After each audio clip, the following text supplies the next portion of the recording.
జీవన్ రెడ్డి ఆవేదనను పార్టీ అధిష్టానం దృష్టికి తీసుకెళ్తామని మంత్రి శ్రీధర్ బాబు తెలిపారు. జీవన్ రెడ్డి పద్ధతి గల నాయకుడిగా 4 దశాబ్దాలుగా పార్టీలో ఉన్నారని శ్రీధర్ బాబు వెల్లడించారు.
పార్టీ మారతానన్న కాంగ్రెస్ నేత జీవన్ రెడ్డిని మంత్రులు శ్రీధర్ బాబు, లక్ష్మణ్ బుజ్జగించినా ఫలితం లేకుండా పోయింది.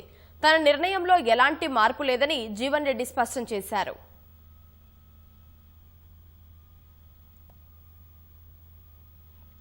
జీవన్ రెడ్డి ఆవేదనను పార్టీ అధిష్టానం దృష్టికి తీసుకెళ్తామని మంత్రి శ్రీధర్ బాబు తెలిపారు. జీవన్ రెడ్డి పద్ధతి గల నాయకుడిగా 4 దశాబ్దాలుగా పార్టీలో ఉన్నారని శ్రీధర్ బాబు వెల్లడించారు.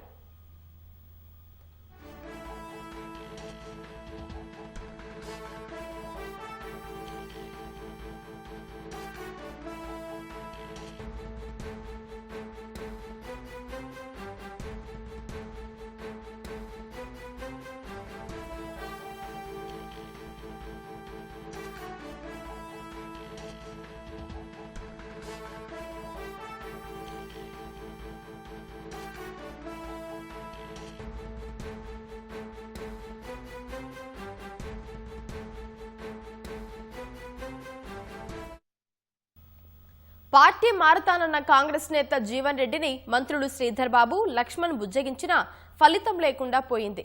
తన నిర్ణయంలో ఎలాంటి మార్పు లేదని జీవన్ రెడ్డి స్పష్టం చేశారు. జీవన్ రెడ్డి ఆవేదనను పార్టీ అధిష్టానం దృష్టికి తీసుకెళ్తామని మంత్రి శ్రీధర్ బాబు తెలిపారు. జీవన్ రెడ్డి పద్ధతి గల నాయకుడిగా 4 దశాబ్దాలుగా పార్టీలో ఉన్నారని శ్రీధర్ బాబు వెల్లడించారు. వారి ఆలోచనలు మాకు మొన్న ప్రెస్ మీట్ పరంగా వారు స్పష్టంగా చెప్పడం జరిగింది. లేటు వారు పెద్ద నాయకుడు లేటుగా ముందుగా అనే అంశాన్ని పక్కన పెడితే వారు లేటుగా స్పందించడో, ముందుగా స్పందించడో, వెనుక స్పందించడో అనేది అంశం వారి దృష్టికి వస్తుందని అనుకోండి. ఎందుకంటే ప్రతి సందర్భంలో కూడా పెద్దలు జీవన్ రెడ్డి గారితో ఏం కానీ సోదరు లక్ష్మణ్ కుమార్ గారు, ఎందుకంటే వారు ఈ ప్రాంతానికి ప్రత్యేకంగా ఇటు ప్రాంతాలన్నింటినీ కూడా ఒక పెద్ద దిక్కుగా కాంగ్రెస్ పార్టీ వారు బాధపడితే మేము కూడా బాధపడతాం.